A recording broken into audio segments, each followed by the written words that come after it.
Hi friends, நான் உங்க anime freak வந்துட்டேன். நாம இப்போ எவனுக்கும் அடங்காத நெக்ரோமான்சர் எபிசோடு 31 பார்க்கலாம். இதுக்கு முன்னாடி உள்ள எபிசோடெல்லாம் நீங்க பார்க்கலனா டிஸ்கிரிப்ஷன்ல லிங்க் கொடுத்துருக்கேன், மறக்காம போய் பார்த்துருங்க. இந்த வீடியோக்கு மறக்காம லைக் பண்ணி சப்போர்ட் பண்ணுங்க. உங்களோட ஒவ்வொரு லைக்கும் எனக்கு ரொம்பவே முக்கியம். சரி வாங்க நாம இந்த எபிசோடுக்குள்ள போகலாம். அதுக்கு முன்னாடி போன எபிசோட் கடைசியில நம்ம ஹீரோவா அந்த ஜீனியஸ் பொண்ணு, ரத்த வரி இருக்கிற அந்த ஜீனியஸ் பொண்ணு ஒரே ஷாட்ல தலையை துண்டா வெட்டியிருப்பா. அதோட போன எபிசோடு முடிஞ்சிருக்கும். வாங்க நம்ம இந்த எபிசோட்ல என்ன நடக்குதுன்னு பார்க்கலாம். இந்த எபிசோடு ஸ்டார்டிங்ல நம்ம ஹீரோட தலையை ஒரே ஷாட்ல வெட்டியிருப்பா அந்த ஜீனியஸ் பொண்ணு. அவ்வளவுதான், நம்ம ஹீரோட கதை முடிஞ்சிருச்சா அப்படின்னு சொல்லிட்டு பார்த்தா அதுதாங்க இல்ல. நம்ம ஹீரோ இதுக்கு முன்னாடி முடிச்ச டஞ்சன்ல இருந்து ஒரு ரிவார்டு கிடைச்சிருக்கும். அதுதான் காட் லெவல் ப்ரொடெக்ஷன் பிரேஸ்லெட். இதோட பவர் என்னன்னா அன்ஸ்டாப்பபிள் அட்டாக். அதை தடுத்து நிப்பாட்ட முடியாத ஒரு அட்டாக் நம்ம ஹீரோ வாங்கினா அப்படின்னா அந்த பிரேஸ்லெட் நம்ம ஹீரோவை 4 தடவை காப்பாற்றி விட்டுரும். இப்போ ஒரு தடவை காப்பாற்றி விட்டுருச்சு, இன்னும் 3 தடவை தான் இருக்கு. இந்த 3 தடவை அட்டாக் வாங்கினதுக்கு அப்புறம் என்ன ஆக போறானோ நம்ம ஹீரோ. அந்த அட்டாக்ல இருந்து நம்ம ஹீரோ தப்பிச்சதுக்கு அப்புறம் நம்ம ஹீரோ மனசுல யோசிச்சுட்டு இருப்பான், நல்ல வேலை இந்த பிரேஸ்லெட் தான் என் உயிரையே காப்பாத்துச்சுப்பா அப்படின்னு சொல்லிட்டு யோசிச்சுட்டு இருக்க.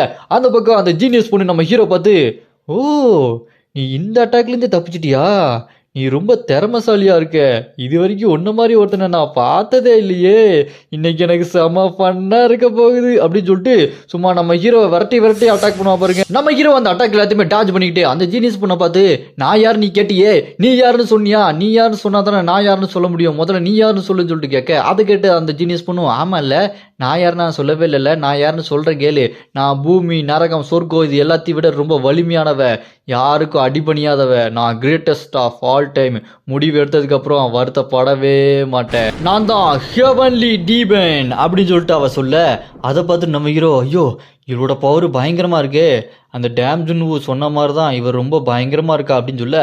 அதை பார்த்துட்டு அந்த டேம் ஜூ இருக்கா பாருங்க, இவன் என்ன இந்த அளவுக்கு ரத்த வரி பிடிச்சவளா இருக்கா, இவளை ஜெயிக்க முடியுமான்னு தெரியலையே, டே சங்கு நீ கவலைப்படாதடா நான் இருக்கேன், என்ன எப்படியாச்சும் காப்பாத்திடுறா அப்படின்னு சொல்லிட்டு அவ முடிச்சுட்டு இருக்க. அப்புறம் அவ டக்கு நம்ம ஹீரோ பார்த்து ஒரு அட்டாக் விட நம்ம ஹீரோ டக்குன்னு அதை டாஜ் பண்ணிடுவான். அப்புறம் அவன் நம்ம ஹீரோ பார்த்து, உன்னை எனக்கு ரொம்ப பிடிச்சிருக்கு, உன்னை பார்த்தா என்னோட திமிரு பிடிச்ச அப்பா மாதிரியே இருக்கு, நான் முதல்ல அவர் தான் கொண்டேன், ஏன்னா என்னை விட அவர் தான் ரொம்ப பலசாலியானவர், இந்த கல்ட்டு லீடராக இருந்தார், அவரை கொண்டுட்டு நான் லீடரானேன், அதுக்கப்புறம் என்னை விட யாரெல்லாம் பலசாலியாக இருக்காங்களோ அவங்க எல்லாத்தையுமே நான் தேடி கொண்டேன், இப்போ என்ன மிஞ்சி இங்கே யாருமே இல்லை, இந்த இடத்துக்கே நான் தான் குயின் அப்படின்னு அவன் சொல்ல. நம்ம ஹீரோ ஓங்கி ஒரு அட்டாக் பண்ணுவா பாருங்க. அந்த அட்டாக்கை நம்ம ஹீரோ டாஜ் பண்ணாலுமே பறந்து போய் விழுந்துருவான்.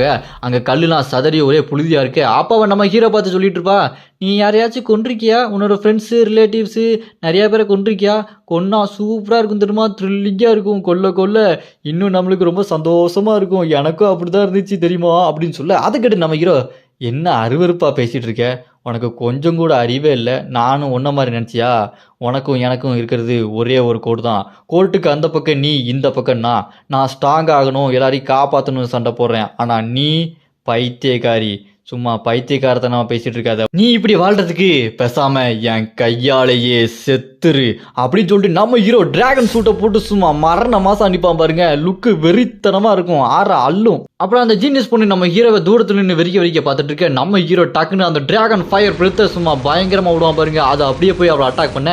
அந்த அட்டாக் பார்த்துட்டு இந்த மாதிரி நெருப்புல உன்னால விட முடியுமா, இருந்தாலும் இதெல்லாம் என்ன ஒண்ணுமே பண்ண முடியாது, நெருப்பு ஹீட்டா தான் இருக்கு, இதுல வேணா சமைக்கலாம், என்ன ஒண்ணும் பண்ண முடியாதுன்னு சொல்லிட்டு அந்த அட்டாக்லாம் டாஜ் பண்ணிட்டு இருக்க. நம்ம ஹீரோ வெறி கொண்டு வேகமா போய் அவளை அட்டாக் பண்ணலாம்னு சொல்லிட்டு போக, அவளோட மைண்ட் ஸ்வாட் இதுக்கு முன்னாடி நம்ம ஹீரோட தலையை வெட்டினா பாத்தீங்களா அந்த டெக்னிக், அதை யூஸ் பண்ணி நம்ம ஹீரோவை வெட்ட போக நம்ம ஹீரோ டாஜ் பண்ணிட்டு என்னடா இவ பயங்கரமா அட்டாக் பண்றாள்னு சொல்லிட்டு மறுபடியும் வேகமா போய் அட்டாக் பண்ண போக அவ மறுபடியும் அந்த மைண்ட் ஸ்வாட் அட்டாக் சும்மா அடிப்பா பாருங்க. அந்த அட்டாக்ல நம்ம ஹீரோட உடம்பு 2 துண்டா வெட்டுப்பட்டுரும். இருந்தாலும் அந்த பிரேஸ்லெட் இன்னும் நம்ம ஹீரோவை 3 தடவை காப்பாற்ற முடியும்ல, அதுல ஒரு தடவை நம்ம ஹீரோவை அப்படி காப்பாத்தி விட இன்னும் 2 தடவை தான் நம்ம ஹீரோவை அந்த பிரேஸ்லெட் காப்பாற்ற முடியும். அந்த பிரேஸ்லெட் காப்பாத்தினதுக்கு அப்புறம் நம்ம ஹீரோ மறுபடியும் அவளை அட்டாக் பண்ண போக அவன் மறுபடியும் அந்த மைண்ட் ஸ்வாட் அட்டாக் போட்டு அடிக்க, அதை நம்ம ஹீரோ டாஜ் பண்ணிட்டு தூரமா வந்து நின்று என்னடா இவ இவ்வளவு பயங்கரமா அட்டாக் பண்ணிட்டே இருக்கா, என்ன பண்றது அப்படின்னு சொல்லி யோசிக்க.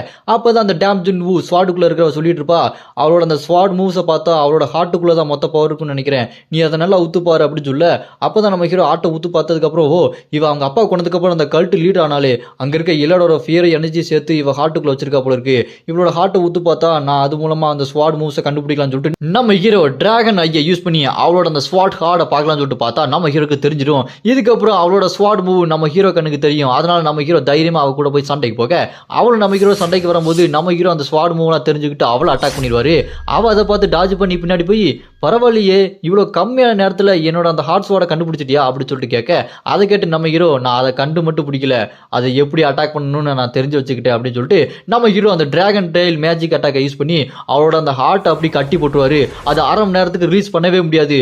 உடனே நம்ம ஹீரோ டீமன் ஸ்வாட் ஹெவன் ஸ்வாட் ரெண்டுத்தையும் எடுத்துட்டு, இதோட உன் கதையை முடிக்கிறேன், இப்பவே எல்லாத்தையும் முடிக்கிறேன் அப்படின்னு சொல்லிட்டு ஜம்ப் பண்ணி அவளை அட்டாக் பண்ண பார்த்தா அந்த அட்டாக் அவள் மேலேயே விழாது. என்னன்னு பார்த்தா குறுக்க மேஜிக் ஷீல்டு கிரியேட் ஆகி அவளை ப்ரொடெக்ட் பண்ணிட்டு இருக்கும். அதை பார்த்துட்டு ஐயோ என்னடா இது இவன் மேலே அட்டாக் விழலையா சொல்லிட்டு நம்ம ஹீரோ ஷாக்காக அந்த டீமன் ஸ்வாடுக்குள்ள இருக்க அவ இருக்கா பாருங்க டேம்ஜன் ஓ, பின்னாடி வந்துடுறா சங்கு, அவகிட்ட ஏதோ மேஜிக் ஷீல்டுலாம் இருக்கு சொல்லிட்டு பின்னாடி வர அவ அந்த ஜீனியஸ் நம்ம ஹீரோ பார்த்து, நான் உன்னை என்னமோ பெருசாக எதிர்பார்த்தனேடா, அவ்வளோதானே நீ, சரி நீ யார் என்னன்னு தெரியவே வேண்டாம், அதுக்கு முன்னாடியே நான் உன்னை கொண்டுடுறேன் அப்படின்னு சொல்லிட்டு அவள் கொலவரியில் இருக்க. அதை பார்த்து நம்ம ஹீரோ, ஐயோ இது ரொம்ப ஆபத்தாச்சேடா, என்னடா பண்ண போறேன் அப்படின்னு சொல்லிட்டு பயந்துட்டு பார்த்துட்டு இருப்பான். அப்படியே கட் பண்ணா அந்த ஹெவன்லி மார்ஷல் ஆர்ட்ஸ் உலகத்தில் ஸ்வாட் லைட் எம்பரர் ஹாயா உட்காந்து டீ குடிச்சுக்கிட்டு, அந்த சங்கு என்னோட ஹிடன் கேட் எல்லாம் முடிச்சுட்டு வந்தான், அதுக்கு நான் அவனுக்கு ரிவார்டாக ஒரு மேஜிக் ஸ்கில்லு கொடுத்தேன், ஆனால் நான் அவன்கிட்ட சொல்லாம விட்டுட்டேனே, அவன் அதை யூஸ் பண்ணுவானா, கண்டுபிடிச்சி யூஸ் பண்ணுவான், அவன் ரொம்ப புத்திசாலி அப்படின்னு சொல்லிட்டு இவ ஒரு மேஜிக் ஸ்கில்லை கொடுத்துருக்கா, சொல்லாம விட்டுருக்கா நம்ம ஹீரோ கிட்ட.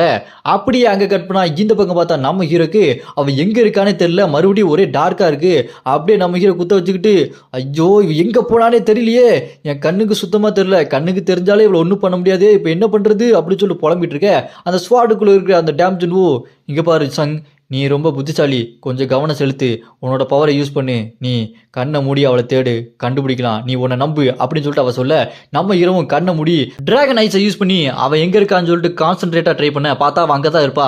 நம்ம ஹீரோ அவளை பார்த்த உடனே அவள் இங்கே தான் இருக்கா, அவளை அட்டாக் பண்ணலான்னு சொல்லிட்டு ரெடி ஆகும்போது அந்த ஸ்வாட் லைட் எம்பரர் கொடுத்த அந்த மேஜிக் ஸ்கில் இப்போ ஆக்டிவேட் ஆகும். அதுதான் பிளேட் ஆஃப் லைட்.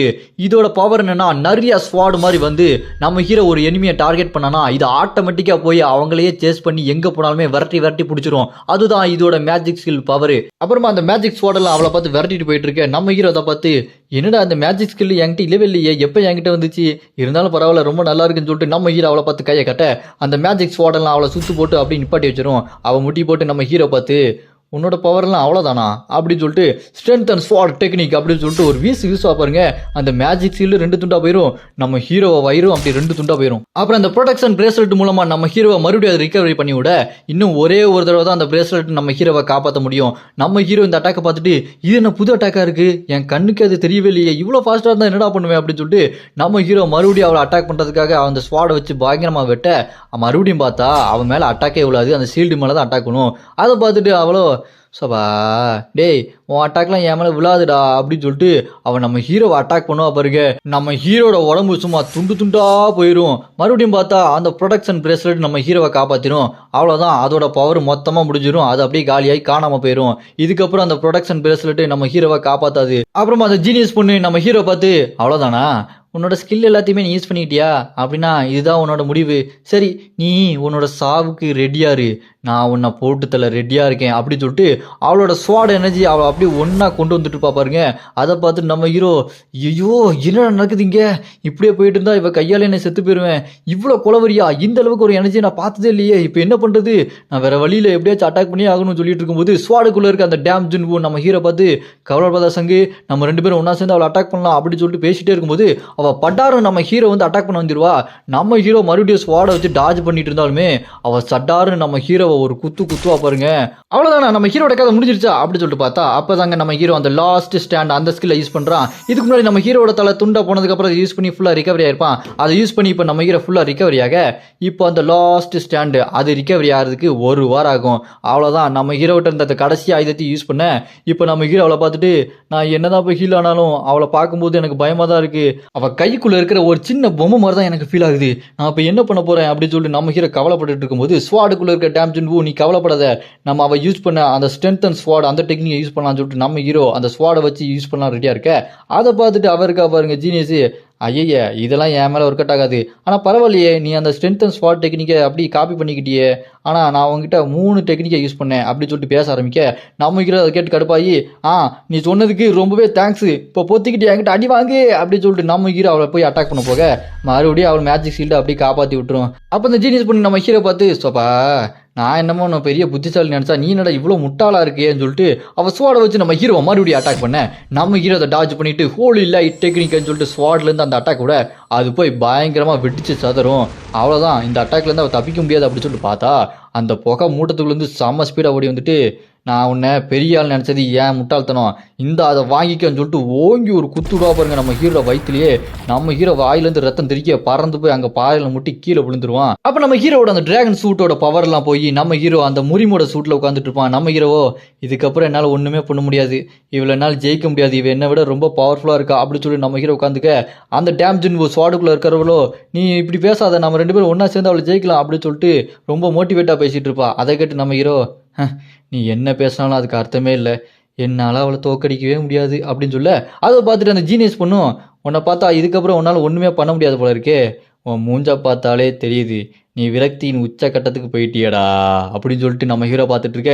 அப்போ நம்ம ஹீரோ அவளை பார்த்துட்டு இவ என்ன ரொம்ப திமிராவும் நக்கலாவும் பார்த்துட்டு இருக்கா, இதே மாதிரி என்ன நிறைய பேர் பார்த்துட்டு இருந்தாங்க, அவங்ககிட்டலாம் தோக்காம கஷ்டப்பட்டு ஜெயிச்சுட்டு வந்தேன், ஆனால் இவர்கிட்ட எப்போ தோத்துட்டேன், நான் இதுக்கப்புறம் யாருக்கிட்டையும் தோத்து போக மாட்டேன், யாருக்கு அடிமையாக போக மாட்டேன், என்னை கேவலமாக யாரும் பார்க்கக்கூடாது அப்படின்னு சொல்லிட்டு நம்ம ஹீரோ மனசுக்குள்ளே புலம்பிட்டு இருக்க.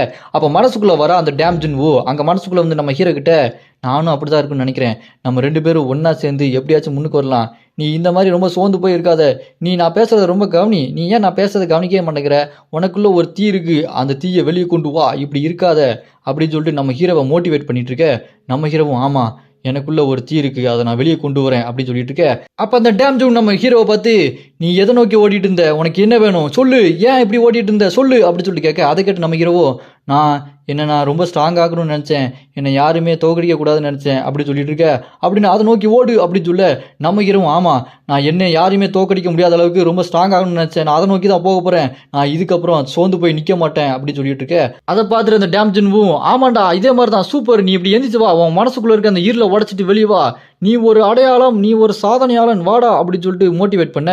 நம்ம ஹீரோவும் ஆமாம் நான் எனக்குள்ளே இருக்க அந்த கடவுளோட சக்தி மூலமாக என் மனசுக்குள்ளே இருக்க ஈரில் உடச்சி வெளிச்சத்தை கொண்டு வர போகிறேன் அப்படின்னு சொல்ல அந்த ஈரலாம் உடஞ்சி அப்படி வெளிச்சமாக மாறும் பாருங்க, கடவுளோட சக்தி ஸ்ட்ராங்லி ஆக்டிவேட்டர் அப்படின்னு சொல்லிட்டு வர. அதை பார்த்துட்டு டேம்ஜின் சூப்பர்ரா அப்படின்னு சொல்லிட்டு நம்ம ஹீரோட முதுகில் தட்ட. நம்ம ஹீரோ ஏன் அப்படி என் முதுகில் தட்டிட்டு இருக்க அப்படின்னு சொல்லிட்டு கேட்க. அதை கேட்டு டேம்ஜின் எனக்கு ரொம்ப சந்தோஷமா இருக்குடா, இந்த மாதிரி தான் நான் என்னோட சந்தோஷத்தை வெளிக்காட்டுவேன் அப்படின்னு சொல்ல. நம்ம ஹீரோவும் சரி சரி இப்போ நான் என்னோட ஆட்டத்தை ஆரம்பிக்கவா அப்படின்னு சொல்லி சிரிச்சுக்கிட்டு அப்படி எந்திப்பான் பாருங்க. நம்ம ஹீரோவோட அந்த கடவுளோட சக்தி இப்போ ரொம்ப ஸ்ட்ராங் ஆக்டிவேட் ஆயிருக்கு, அப்படி எந்திரிச்சு நிற்க எனக்குள்ள இருக்க கடவுள் சக்தி இப்போ ரொம்ப பயங்கரமா இருக்கு அப்படின்னு சொல்லி நம்ம ஹீரோ மனசை சொல்லிட்டு எந்திரிச்சு நிற்பான் பாருங்க. அதை பார்த்துட்டு அந்த ஜீனியஸ் பண்ணும் என்னாச்சு சாக்கிற நிலைமைக்கு போனவன் இப்போ நான் தைரியமா எந்திரிச்சு நிற்கிறான் அப்படின்னு சொல்லி முடிச்சுட்டு இருக்க. அப்ப நம்ம ஹீரோ சக்தியோட மொத்த உருவமா எந்திரிச்சு நின்று அவளை பார்த்து நீ உன்னோட சக்தியெல்லாம் யூஸ் பண்ணி நீ யாருன்னு என்கிட்ட காட்டிட்ட, ஆனா இதுக்கப்புறம் தான் நான் யாருன்னு உன்கிட்ட காமிக்க போறேன், என்னோட அடி ஒவ்வொன்றும் இடி மாதிரி இதுக்கப்புறம் தான் உன் மேல இறங்க போகுது, தயாரா இருக்கிறியா அப்படின்னு சொல்லிட்டு சும்மா ரெடியா இருக்க. இதோட இந்த எபிசோட் இங்க முடியுது. இதுக்கப்புறம் நம்ம ஹீரோ அந்த ஹெவன்லி டீமன் ஜீனியஸ் பொண்ணை எப்படி தோக்கடிக்க போறோம் அப்படின்றத நம்ம அடுத்த எபிசோட்ல பார்க்கலாம். யாருக்கெல்லாம் அடுத்த எபிசோட் வேணும்னு நினைக்கிறீங்களோ கமெண்ட்ல அப்படின்னு கமெண்ட் பண்ணுங்க. இந்த வீடியோ பிடிச்சா மறக்காம லைக் பண்ணி சப்போர்ட் பண்ணுங்க.